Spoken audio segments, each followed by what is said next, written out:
یہ بھی ہمارا بڑا سوشل فنکشن ہے، بہت بڑا، اور اس میں فضول خرچیاں ہو رہی ہیں، حرام کی کمائی ہوئی کمائی جو ہے وہ پانی کی طرح بہائی جاتی۔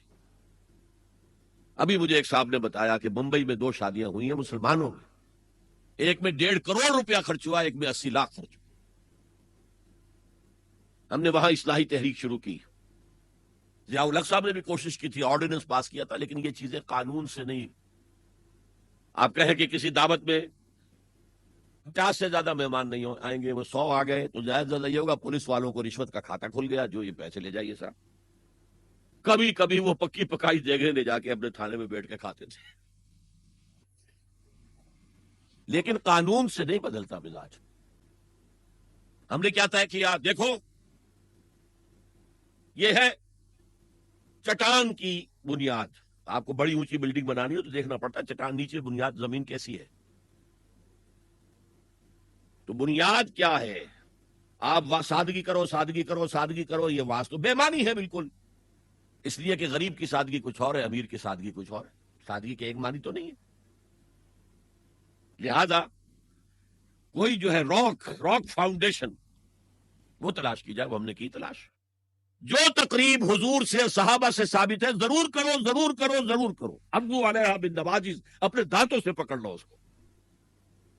اور جو تقریب ثابت نہیں حضور سے اور صحابہ سے، یقیناً یہ کہیں باہر سے آئی ہے، یا تو ہمارا خاندانی پس منظر جو ہے، اکثر تو ہندوؤں سے مسلمان ہوئے، وہ سادات ہوں، صدیقی ہوں، فاروقی ہوں، عثمانی ہوں، وہی ہیں جو باہر سے آئے تھے، باقی تو اکثریت یہیں سے، وہ اپنا ہندوانہ پس منظر لے کر آئے۔ تو جس کا ثبوت صحابہ کے دور میں نہیں، وہ یقیناً باہر سے آئی ہوئی چیز ہے، اس میں پھر سادگی نہیں، اس میں کمی نہیں، جڑ سے کاٹو اس کو۔ اس بنیاد پر ہم نے 5 فیصلے کیے، ذرا سن لیجئے آپ بھی، اگر آپ کوئی سوشل ورک کرنا چاہیں اس کو عام کریں۔ نمبر 1، نکاح مسجد میں۔ حدیث موجود ہے، ترمذی شریف کی روایت، اعلنوا ھذا النکاح واجعلوہ فی المساجد، نکاح کا اعلان عام کیا کرو، مسجدوں میں منعقد کیا کرو۔ میں حیران ہوتا ہوں کیوں نہیں علماء کرام نے اس کی طرف توجہ دلائی۔ حدیث ہے، ہاں میں مانتا ہوں ان کا کہنا یہ ہے کہ یہ یہاں جو امر ہے کہ مسجد میں منعقد کرو، یہ امر وجوب کے لیے نہیں ہے، استحباب کے لیے، مستحب ہے یہ کہ مسجد میں۔ تو بھائی مستحب کیوں چھوڑ رہے ہو؟ وہ اس لیے چھوڑنا پڑتا ہے، مولوی بیچارے کی حیثیت ہے ہی نہیں معاشرے میں کہ وہ کہے جناب یہاں آئیے میرے پاس، میں نہیں آؤں گا آپ کے گھر نکاح پڑھانے کے لیے۔ وہ اپنا رجسٹر بغل میں دبائے بیٹھا سوکھتا رہتا ہے۔ وہ تو آنی تھی بارات عصر کے وقت، مغرب بھی جا رہی ہے، آئی نہیں، وہ بیٹھا غریب۔ پہلے 20-30 روپے ملتے تھے، اب 200 300 400 ملتے ہیں، اور کیا ہے۔ میں نے انہیں یاد دلایا دیکھو شرم کرو، عیسائیوں نے آج تک اپنے چرچ کی اور اپنے پادری کی عزت یہ رکھی ہے کہ شہزادے اور شہزادی کی شادی ہوگی وہ بھی پادری چرچ میں آئیں گے۔ شہزادے کی شادی ہو رہی ہے تو جو ان کی پارلیمنٹ کے ساتھ ہے چرچ، وہاں شادی ہوگی، وہاں پردہ نہیں ہے، لڑکا لڑکی دونوں آمنے سامنے کھڑے ہو کر قول و قرار کریں گے۔ ہمارے ہاں پردہ ہے تو اس لیے لڑکی کے گھر بھی جائیں گے تو لڑکی تو محفل میں نہیں آئے گی، لڑکی کا ایک وکیل ہوگا، وہ وکیل اجازت لے کر آئے گا، 2 اس کے گواہ ہوں گے، اس کے سامنے اجازت لی گئی، پھر وہ نکاح خاں کو اجازت دیں گے، وہ نکاح پڑھا دیں گے۔ پہلی بات یہ ہو گئی کہ نکاح مسجد۔ نمبر 2، نکاح کے موقع پر کوئی دعوت طعام نہیں، کوئی ثابت دعوت طعام صرف ایک ہے، وہ ولیمہ ہے۔ اور اس قدر معقول بات ہے،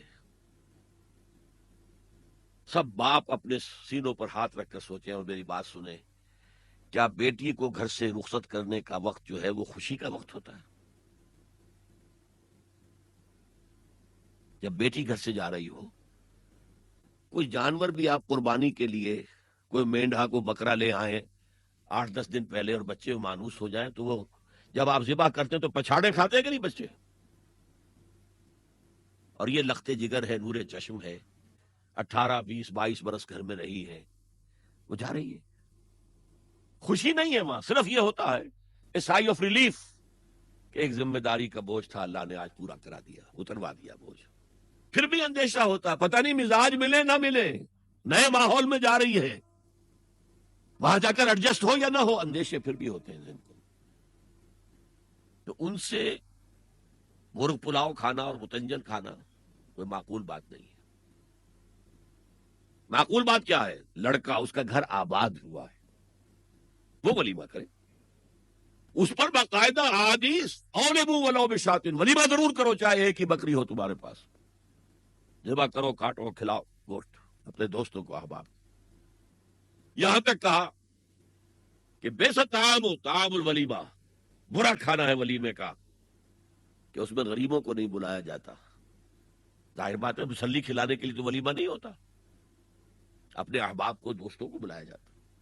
پھر بھی میں تم سے کہتا ہوں کہ جسے ولیمے کے لیے بلایا جائے وہ اگر نہیں جائے گا تو اللہ اور اس کے رسول کے حکم کی نافرمانی کرے. تو جس رسول نے اتنی تفصیل سے حکم دیا وہ ایک دعوت کا، وہ دوسری دعوت میں بھی خیر ہوتا میں بیان کرتا ہوں. جب نکاح مسجد میں اور کوئی دعوت طعام نہیں تو بارات کا تصور خلاص.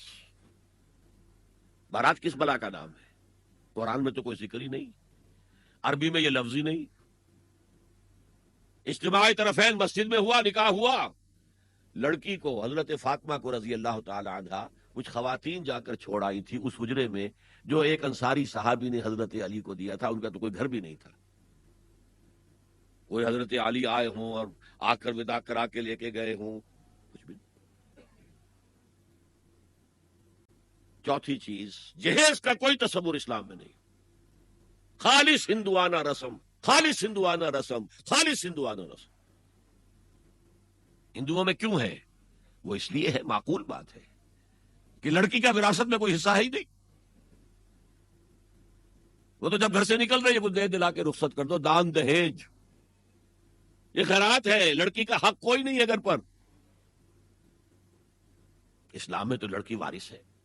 والد فوت ہوں گے وراثت تقسیم ہوگی، والدہ فوت ہوں گی کوئی ان کی ہے ملکیت وہ تقسیم ہوگی.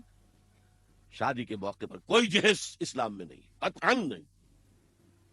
غلطی سے حضرت فاطمہ کے جہیز کو جہیز کہہ دیا گیا. وہ جہیز کیا تھا؟ ایک پیسہ بھی حضور کے اپنی جیب سے نہیں تھا. اس شادی میں خاص بات کیا تھی کہ دولہا کے ولی بھی حضور ہی ہے. اور کون ہے؟ علی کا کون تھا مدینے میں؟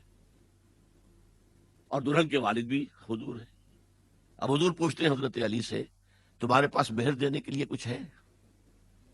عرض کیا میرے پاس تو کچھ نہیں. وہ فقراء صحابہ میں سے تھے. فرمایا مہر تو دینا ہے. تمہارے پاس ایک زرہ ہوتی تھی؟ جی ہاں زرہ تو ہے. انہوں نے یہ سمجھا زرہ تو جہاد کے لیے ہے، کوئی وہ دولت تو نہیں ہے. فرمایا جاؤ اسے بیچو یا گروی رکھ کے قرض لے کر آؤ. وہ گئے، حضرت عثمان نے خرید لی اور کچھ دنوں کے بعد واپس کر دی ہدیتاً. یہ زرہ میں ہدیہ آپ کو کر رہا ہوں. اس وقت اگر کہتے چھوڑو علی، کہاں لو میں پیسے دے دیتا ہوں تمہیں، تو ان کی طبیعت پر بار ہوتا. اس پیسے سے حضور نے کچھ پیسے گھر بھیجے اندر، دلہن کو ذرا تیار کر دو. اور کچھ پیسوں سے وہ ایک گدا جس میں کھجور کی کھال بھری ہوئی تھی، اور 2 تکیے جس میں کھجور کی کھال بھری ہوئی تھی، ایک مشکیزہ، کنویں سے پانی تو لانا ہی ہے نا، ایک چکی، جو ہو یا گیہوں ہو پیسنا تو ہے نا، کوئی 1-2 برتن اور. اللہ اللہ خیر صلی اللہ. یہ تھا جسے جہیز کہتے ہیں، جس میں ایک پیسہ بھی حضور کا شامل نہیں ہے. وہ حضرت فاطمہ کا مہر تھا جسے بنایا گیا. ورنہ مدینے ہی میں دوسری آپ کی صاحبزادی کا نکاح حضرت عثمان سے بھی ہوا. کہیں ذکر ہے جہیز کا؟ حضرت عثمان کا گھر بھرا ہوا، ہر چیزیں موجود، وہاں تو جہیز کا تذکرہ نہیں. بہرحال یہ شادی کو آسان کرو، زنا کو مشکل بناؤ.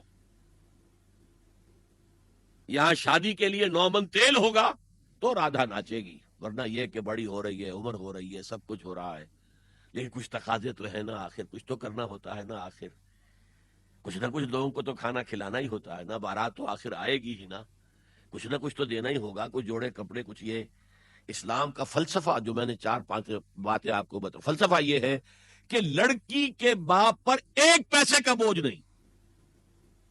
اس نے لڑکی پال پوس کے تمہارے حوالے کر دیا، اب اور کیا چاہتے ہو تم؟ سارا مرد، مرد آزماں مرد آفرین، مرد کو چیلنج دیا ہے، تم مرد ہو، مہر تم دو گے. اور سب سے بڑھ کر کیا ہو رہا ہے آج کل بھی ہوتا ہے، وہ ہمارے ایک کچھ کام ہوتے ہیں اسلامی وہ بھی ہے، کچھ وہی ہندوانہ پس منظر. نکاح کی محفل میں چھوارے کون لے کے آتا ہے؟ نہیں، لڑکے والے.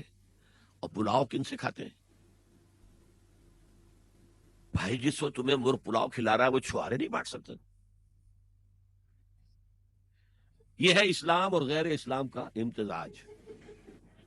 چھوارے لڑکے والے لے کر آئیں گے اور پھر دعوت اڑائیں گے لڑکی والوں کی طرف سے.